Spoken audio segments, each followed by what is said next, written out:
जय हिंद। नमस्कार साथियों, आप सभी लोगों का मोस्ट वेलकम है आज के इस नए क्लास में।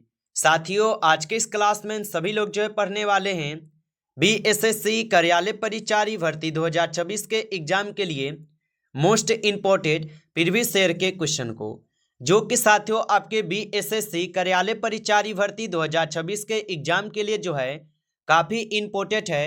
तो आप सभी लोग इस क्लास को बिल्कुल अच्छी तरीके से लास्ट तक देखिएगा और इस क्लास में दिए जाने वाले इन सभी क्वेश्चन को आप अच्छे से जरूर याद कर लीजिएगा, जिससे कि आप जो है अपने एग्जाम में साथियों सभी क्वेश्चन को आसानी तरीके से बना पाएंगे। तो चलिए साथियों क्लास को स्टार्ट करते हैं।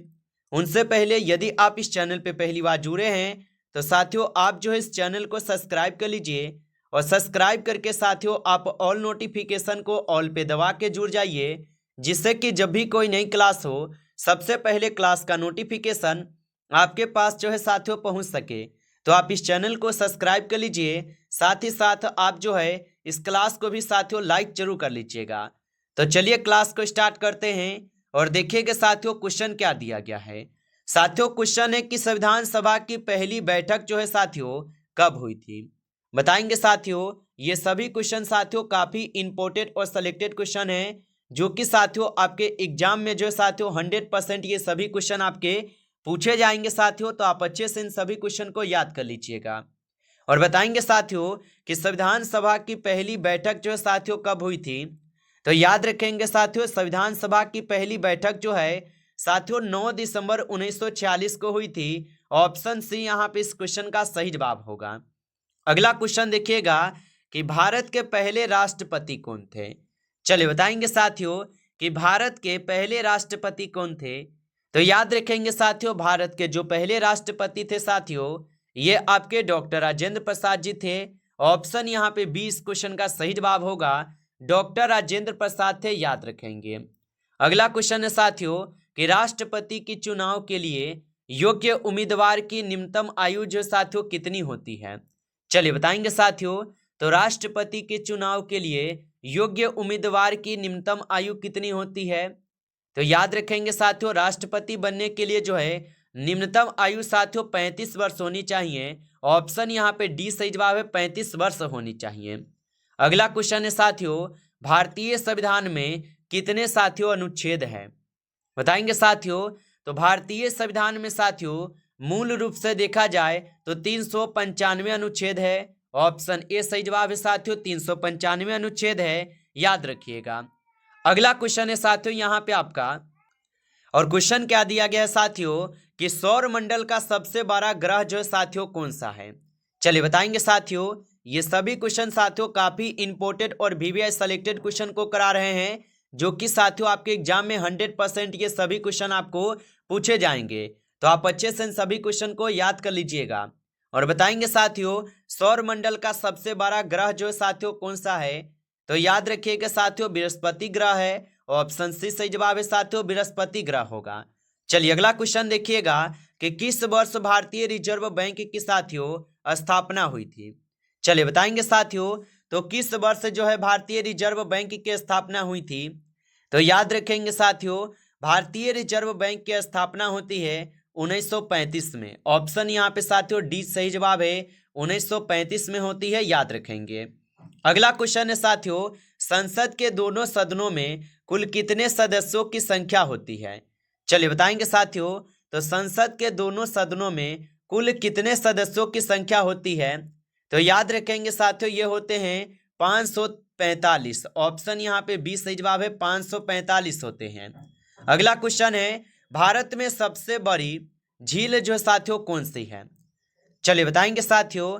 तो भारत में सबसे बड़ी झील कौन सी है। तो याद रखेंगे साथियों बुल्लर झील जो है साथियों ये भारत में सबसे बड़ी झील है। ऑप्शन बी सही जवाब है, बुल्लर झील होगा। अगला क्वेश्चन है साथियों कि मंगल ग्रह को और किस नाम से साथियों यहाँ पे जाना जाता है। बताएंगे साथियों कि मंगल ग्रह को साथियों और किस ग्रह के नाम से जाना जाता है। तो याद रखिएगा साथियों मंगल ग्रह को जो है साथियों लाल ग्रह भी कहा जाता है। ऑप्शन ए सही जवाब है, लाल ग्रह भी।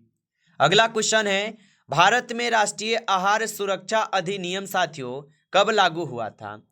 चलिए बताएंगे साथियों। तो भारत में राष्ट्रीय आहार सुरक्षा अधिनियम साथियों कब लागू हुआ था? तो याद रखेंगे साथियों, ये अधिनियम लागू होता है 2013 में। ऑप्शन यहाँ पे बी सही जवाब है, 2013 में। अगला क्वेश्चन है साथियों, भारत में औद्योगिक क्रांति का साथियों कब शुरू हुई थी? बताएंगे साथियों कि भारत में औद्योगिक क्रांति साथियों कब शुरू हुई थी? तो याद रखेंगे साथियों, ये 19वीं शताब्दी में जो है औद्योगिक क्रांति शुरू होती है। ऑप्शन ए इस क्वेश्चन का सही जवाब होगा। अगला क्वेश्चन है, हरित क्रांति का संबंध जो है साथियों ये किस क्षेत्र से है? चलिए बताएंगे साथियों कि हरित क्रांति का संबंध जो है साथियों किस क्षेत्र से होगा।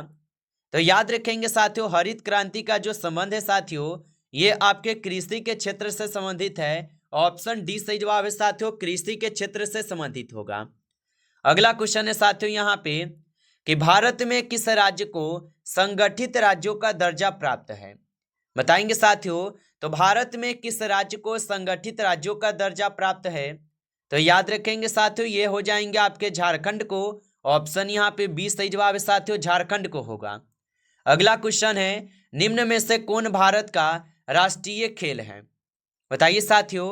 और साथियों आप अभी तक इस क्लास को जो है लाइक नहीं किए हैं तो साथियों आप इस क्लास को लाइक कर लीजिए। नए जुड़े हैं चैनल पे तो आप इस चैनल को भी सब्सक्राइब करके आप ऑल नोटिफिकेशन को ऑल पे दबा के जुड़ जाइए, जिससे कि जब भी कोई नई क्लास हो सबसे पहले क्लास का नोटिफिकेशन जो है आपके पास साथियों पहुंच सके। तो आप इस चैनल को सब्सक्राइब जरूर कर लीजिएगा। और बताएंगे साथियों कि निम्न में से कौन भारत का राष्ट्रीय खेल है? तो साथियों भारत का राष्ट्रीय खेल कौन सा है? तो हॉकी जो है साथियों यहाँ पे भारत का राष्ट्रीय खेल है। ऑप्शन यहाँ पे डी इस क्वेश्चन का सही जवाब होगा। अगला क्वेश्चन है, विक्रमशिला विश्वविद्यालय का स्थापना किसके द्वारा किया गया था? चलिए बताएंगे साथियों, तो विक्रमशिला विश्वविद्यालय की जो स्थापना है साथियों ये की गई थी साथियों आपके धर्मपाल ने की थी। ऑप्शन यहाँ पे बी इस क्वेश्चन का सही जवाब होगा, धर्मपाल ने। अगला क्वेश्चन है, वर्ष 2014 में प्रधानमंत्री के रूप में शपथ देने वाले व्यक्ति का नाम क्या है? चलिए बताएंगे साथियों, तो वर्ष 2014 में प्रधानमंत्री के रूप में शपथ देने वाले व्यक्ति का नाम क्या है? तो याद रखेंगे साथियों, इनका नाम हो जाएंगे नरेंद्र दामोदर दास मोदी। ऑप्शन यहाँ पे सी सही जवाब है, याद रखेंगे। अगला क्वेश्चन है साथियों, भारत का जनसंख्या के अनुसार सबसे बड़ा राज्य साथियों कौन सा है? चलिए बताएंगे साथियों, तो भारत का जनसंख्या के अनुसार सबसे बड़ा राज्य कौन सा है? तो याद रखेंगे साथियों, यहाँ पे इस क्वेश्चन का सही जवाब ऑप्शन ए है, उत्तर प्रदेश हो जाएंगे। ऑप्शन ए सही जवाब है। अगला प्रश्न देखेंगे, भारत में लोकसभा के सदस्यों कितने वर्ष के लिए साथियों होते हैं? चलिए बताएंगे साथियों, तो भारत में लोकसभा की जो सदस्य है ये कितने वर्ष के लिए होते हैं? तो साथियों ये होते हैं आपके कितने वर्ष के लिए? याद रखेंगे साथियों, 5 वर्ष के लिए होते हैं। ऑप्शन सी सही जवाब है, 5 वर्ष के लिए। अगला क्वेश्चन है कि जामा मस्जिद का निर्माण जो है साथियों किसने कराया था? चलिए बताएंगे साथियों कि जामा मस्जिद का निर्माण साथियों किसने कराया था? तो याद रखेंगे साथियों, जामा मस्जिद का निर्माण जो है साथियों आपके करवाए थे कौन? तो औरंगजेब करवाए हुए थे। ऑप्शन डी सही जवाब है, औरंगजेब करवाए हुए थे साथियों, याद रखेंगे। अगला क्वेश्चन है कि भारत में कौन सा पर्व मकर संक्रांति के रूप में भी साथियों मनाया जाता है? चलिए बताएंगे साथियों, तो भारत में कौन सा पर्व मकर संक्रांति के रूप में मनाया जाता है? तो याद रखेंगे साथियों, उत्तरायण हो जाएंगे। ऑप्शन सी सही जवाब है, उत्तरायण होगा। अगला क्वेश्चन है साथियों कि भारत में जनसंख्या की जनगणना कितने वर्ष के अंतराल पर होती है? तो भारत में जनसंख्या की जनगणना कितने वर्ष के अंतराल पर होती है? तो साथियों आप याद रखेंगे ये आपके 10 वर्ष के अंतराल पर होते हैं। ऑप्शन डी सही जवाब है, 10 वर्ष के अंतराल पर होते हैं। अगला क्वेश्चन है, भारतीय अंतर्राष्ट्रीय अनुसंधान संगठन के द्वारा चंद्रयान 2 मिशन को साथियों जो है कब लॉन्च किया गया? तो भारतीय अंतर्राष्ट्रीय अनुसंधान संगठन के द्वारा चंद्रयान 2 मिशन को साथियों कब लॉन्च किया गया? तो इनको लॉन्च किया गया था 2019 में। ऑप्शन यहाँ पे डी सही जवाब है, 2019 में। अगला क्वेश्चन है कि भारत के संविधान में अनुच्छेद 370 जो ये किस राज्य से संबंधित है? चलिए बताएंगे साथियों, तो भारत के संविधान में अनुच्छेद 370 किस राज्य से संबंधित है? तो याद रखेंगे साथियों, ये आपके कश्मीर से संबंधित है। ऑप्शन यहाँ पे बी सही जवाब है, कश्मीर से होगा। अगला क्वेश्चन है, भारत के किस राज्य में सबसे अधिक प्राकृतिक संसाधन पाए जाते हैं? चलिए बताएंगे साथियों। तो भारत के किस राज्य में सबसे अधिक प्राकृतिक संसाधन पाए जाते हैं? तो साथियों ये आपके झारखंड में पाई जाती है। ऑप्शन सी करेंगे सही जवाब, झारखंड में पाई जाती है। अगला क्वेश्चन है, विजयनगर राज्य का प्रथम राजवंश कौन था? बताएंगे साथियों। तो विजयनगर राज्य का प्रथम राजवंश कौन था? तो याद रखेंगे साथियों, यहाँ पे इस क्वेश्चन का सही जवाब जो है ऑप्शन डी है साथियों, संगम वंश थे। ऑप्शन डी सही जवाब है। अगला क्वेश्चन है, कागज उद्योग से बिहार की कौन सी नदी प्रदूषित हो रही है? चलिए बताइए साथियों। तो कागज उद्योग से बिहार की कौन सी नदी प्रदूषित हो रही है? तो याद रखेंगे साथियों, यहाँ पे आपके कोसी नदी हो जाएंगे। ऑप्शन सी सही जवाब है आपका, कोसी नदी हो जाएंगे। अगला क्वेश्चन है, सबसे कम परमाणु भार वाला तत्व कौन सा है? चलिए बताइए साथियों।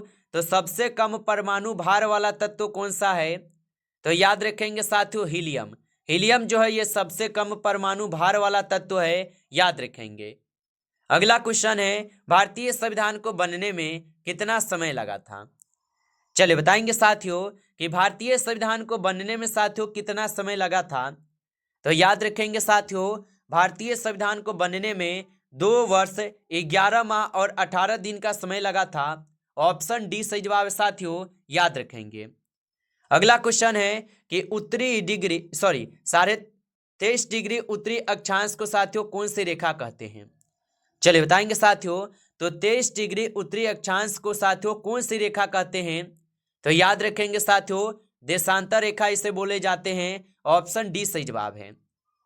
अगला क्वेश्चन है, ओजोन परत दिवस जो है साथियों कब मनाया जाता है? तो साथियों ओजोन परत दिवस जो है ये 16 सितंबर को मनाई जाती है। ऑप्शन ए सही जवाब है, 16 सितंबर को। नमस्कार साथियों, इस क्लास में जो है टॉप 30 क्वेश्चन थे जो कि काफी इंपोर्टेंट और सिलेक्टेड क्वेश्चन लिए थे साथियों। ये सभी क्वेश्चन साथियों, यदि आपको क्लास अच्छा लगा हो तो आप इस क्लास को साथियों लाइक कर लीजिए। नए जुड़े हैं चैनल पे तो आप इस चैनल को भी सब्सक्राइब करके आप ऑल नोटिफिकेशन को ऑल पे दबा के जुड़ जाइए, जिससे कि जब भी कोई नई क्लास हो सबसे पहले क्लास का नोटिफिकेशन आपके पास जो है साथियों पहुंच सके। तो आप इस चैनल को सब्सक्राइब कर लीजिएगा। चलिए फिर मिलते हैं आपसे नेक्स्ट टॉपिक के साथ नेक्स्ट क्लास में। तब तक के लिए जय हिंद, जय भारत।